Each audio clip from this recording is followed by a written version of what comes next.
In this video, we are going to be talking about how Aaron Hernandez went from this to this due to his development of CTE from playing American-style football. First, let's look at some background information and see the person that he was.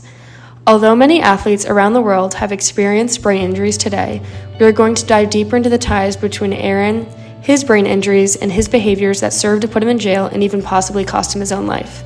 Here's some background information. Aaron Hernandez was born in 1989 in Connecticut, and just at the young age of 16, his father passed away. He grew up playing football and was recruited to play at the University of Florida, where he earned All-American honors. His next dream was to become a stud in the NFL. However, the NFL coaches were cautious on picking him due to his affiliation with a local gang and a surplus of failed drug tests. Despite this, the New England Patriots selected Hernandez as the 113th pick in the 2010 NFL Draft. He played for the Patriots for only 3 seasons when his career came to an abrupt end after he was found guilty of first-degree murder of Odin Lloyd, a semi-pro football player who also happened to be the man that was dating the sister of his own fiancée, Cheyenne Jenkins. So what exactly happened to him and how did he get to this place? Like we mentioned before, he was in the NFL and took some hard hits from being on the field. Hits on the field increase the chances of head trauma and, in his case, an aggressive form of CTE. This is a type of neurodegenerative disorder that has a very strong association with aggression and depression. Combined with the demanding schedule of the NFL, Hernandez was in a stressful situation. In fact, he was involved in the murder of Odin Lloyd, like we mentioned before, and 2 others prior to this one. After being accused of this murder, he was sentenced to life in prison, where he took his own life, shortly after. Some possible motives to this incident are the discovery of Lloyd's potential homosexuality and his increasing paranoia of his friend's disloyalty. So what exactly is CTE? Like we said before, it's a neurodegenerative disease associated with repeated traumatic brain injuries causing destruction in areas of the brain. In this first visual, there is a side-by-side comparison between a normal brain on the left and one with advanced CTE on the right. There is a distinguishable difference in the makeup of these brains. The destruction is apparent in the brain with CTE as it is very unhealthy and weak. Since diagnosis can only be made post-mortem, doctors and others are very alert about certain symptoms of this disorder.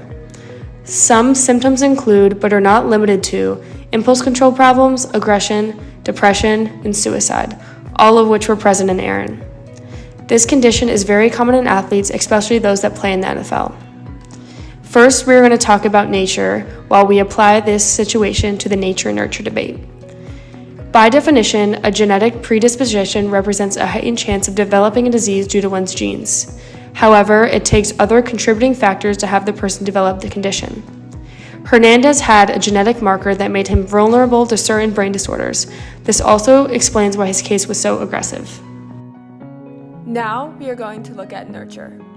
Aaron suffered childhood abuse from his father as he wanted him to be an NFL star, which developed into an abusive relationship. Aaron's father died when he was only 16 years old. The lack of a father figure and grief that goes along with losing a family member led to Aaron taking drugs and being involved in gangs. When he got to the NFL, he had a lot of pressure put on him to perform and a magnifying glass on his personal life. Going along with that, being a bisexual and closeted in the NFL affected Hernandez's mental health.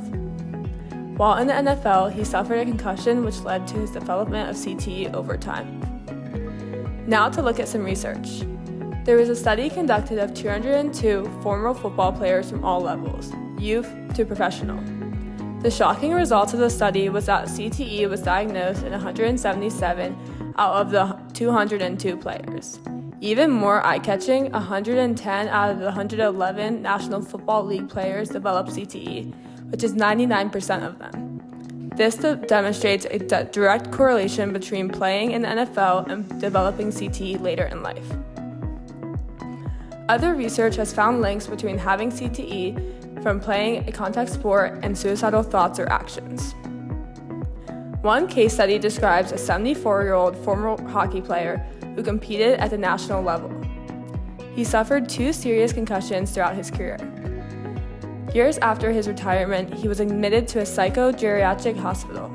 His MRI scan showed diffuse chordal and subchordal atrophy with bilateral hippocampal involvement. A few years later, after being admitted, he completed suicide in the hospital. This study demonstrates that Aaron Hernandez's suicide could have been linked to his development of CTE. It takes two to tango.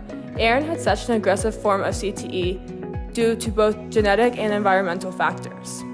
His genetic makeup makes him predisposed to this condition, but it also is a combination of these external factors that contribute to his condition. The first environmental trigger was the fact that he played American-style football.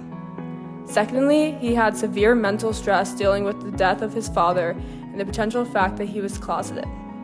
Lastly, the prison environment was another stressor that contributed to his suicide. All of the presented information in this video raises the questions. Should athletes be screened for CTE?